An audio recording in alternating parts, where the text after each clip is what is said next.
Hello students, today we are going to study about expectation maximization. So this algorithm is very useful when specifically the data is missing. Especially in image segmentation when most of the data is kind of blur, which would mean that the data is missing.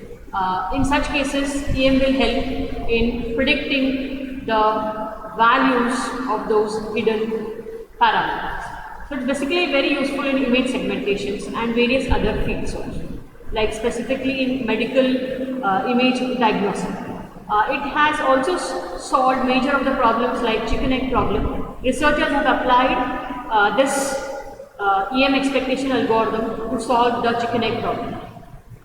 Also, it is basically used by Gaussian mixture models. Specifically when cluster is being formed, as clustering is an unsupervised learning algorithm where it's basically the labels are not known. So in such case, EM plays a major role in identifying the hidden values. It is also applied in hidden macro model also to find the hidden values. So let us see more about EM in today's section. Good morning students. Today we will go ahead with our next topic in generative model is expectation maximization, which in short is called as EM. So let us take the key takeaways for today's session. Let us discuss on it. So firstly we will have a brief introduction to EM, which is basically an acronym for expectation maximization. Then we will see about certain examples of 2 dimension in which we are trying to fit the EM algorithm, and then let us see the steps also for EM algorithm, and then the properties of EM algorithm, and also the sklearn libraries which will be useful for implementation of EM. So EM, as I discussed, is an expectation maximization algorithm and is very useful when the data is not known, specifically for unsupervised learning. It has various applications. We basically apply GMM, that is Gaussian mixture model, along with EMM to basically try to predict the unknown values. So it basically works in 2 steps. First step is the expectation and the second step is the maximization. And it has various applications. Specifically it's solved the problem of the chicken egg problem and various other image processing problems or image segmentation problems where the data known is less. So it's basically useful to identify the hidden characteristics and also can be applied along with hidden macro model. So let us see more about EM. So firstly, what is expectation maximization? It's basically an iterative model and which is basically used to find the local maximum likelihood or maximum a posteriori, that is in short called as MAP, and which basically helps in the estimates of parameters in statistical model. So this basically has 2 steps, that is E step and the M step. So expectation maximization, that is why it is called as EM, is a statistical algorithm and it's basically used for finding the right model parameters. So we typically use EM when the data has missing values, as I told you, when the data is not known, especially in the unsupervised learning, or in other words when the data is incomplete or missing. So this is basically a diagram which tries to represent how the EM basically works. E step basically where the values are updated and M step where the updated hypothesis happens. So EM basically works in 2 steps, that is E step and the M step. That is why it is basically called as EM algorithm also. E step basically helps or can be used in can work with the observed variable data of the data set. You basically try to estimate or guess the values of the missing data. Then we have the M step, that is your maximization step, where you try to complete the data generated after the expectation, that is E step, and is used to order to update the parameters. The Gaussian mixture object basically implements the EM algorithm and that is basically done to fit the mixture of Gaussian models. GMM uses a lot of EM specifically when the data is missing. Now let us see how the algorithm basically works. You basically choose the starting guesses from the localization or from the location and shape.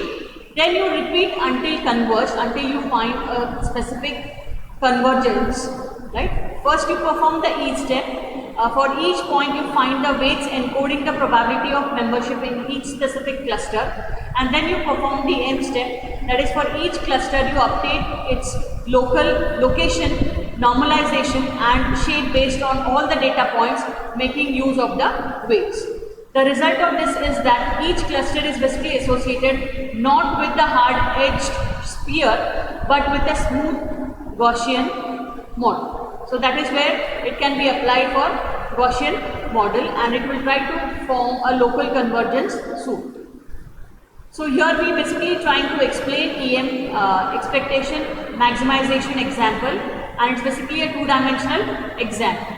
So you have the hidden variables here for each specific point, and which specific Gaussian has generated, we are trying to find it. Here you basically have two clusters A and B, and there are various other points which are close to that specific cluster. First we apply the EM step, right? So let us see how the EM step can be applied.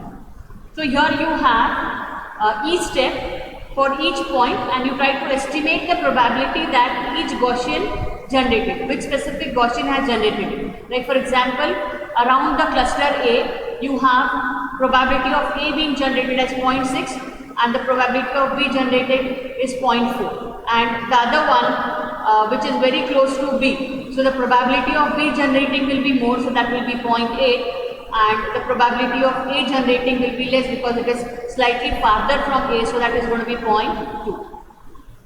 Now we apply the M step, that is we try to modify the parameters according to the hidden variable, and we try to maximize the likelihood of the data and the hidden variable. So here you can see we are trying to fix a specific point and trying to find or trying to use the M step.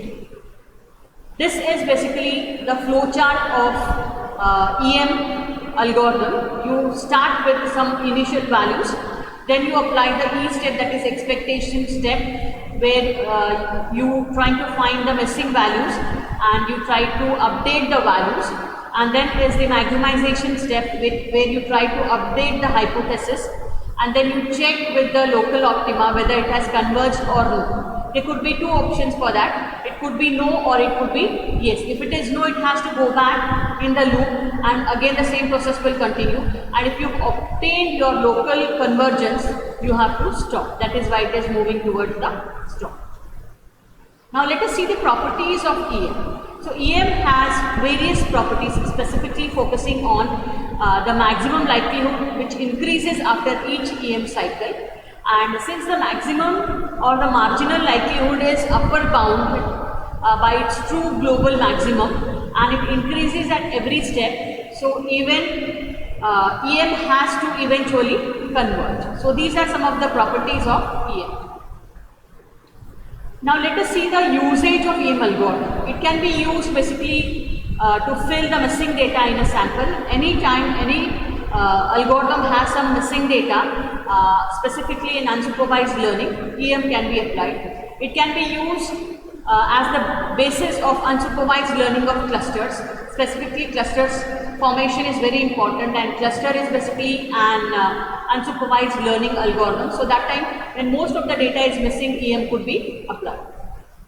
It can also be used for the purpose of estimating the parameters, especially in HMM, that is hidden Markov model, and it can be used for discovering the values of the latent variables. So these were major usage of the EM algorithm.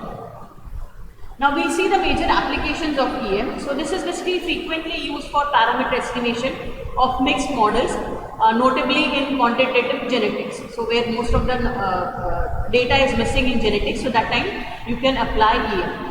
It also has the ability to deal with the missing data and observe unidentifiable variables. And EM is basically becoming a very useful tool to price and manage the risk of a portfolio. Specifically, if you want to focus on applications like banking where they want to give a loan and the person's data is basically not known, some of the data is missing, so whether the loan should be given to him or no, so that can be managed by the risk of the portfolio or managing the risk of the portfolio. So EM can be applied there. The EM algorithm is also widely used in medical image reconstruction, especially in positron emission tomography, single photon emission completely computed by tomography, and X-ray computed tomography. So these are certain applications where EM can be applied for medical image reconstruction. Then we have applied it in STRIDE also, that is structural engineering, in specifically the field of structural identification using expectation maximization. That is why the name STRIDE. This algorithm is an output only method, and this is basically used to find the natural vibration properties of a system. They try to use some sensor data for that. EM is also frequently used for data clustering, computer vision, and also very useful in machine learning. In natural language processing, two prominent instances of algorithm are the Baum-Welch algorithm for hidden Markov models and inside-outside algorithm for unsupervised induction of probabilistic context-free graphs. Advantages of EM algorithm: it is always guaranteed that likelihood will increase with each iteration.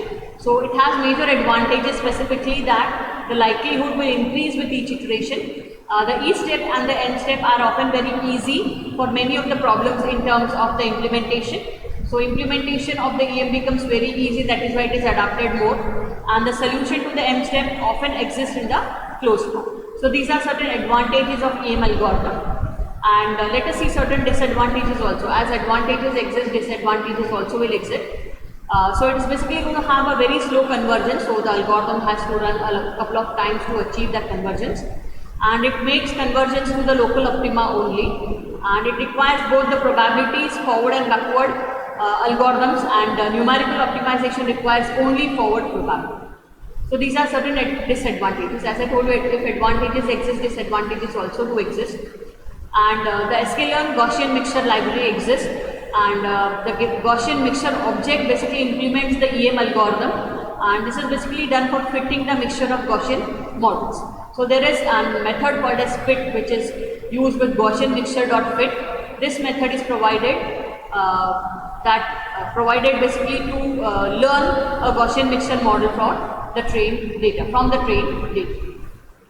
These are certain important questions specifically for this topic, and EM is a very important topic, and it is basically discussed with Gauss elimination or Gaussian mixture models.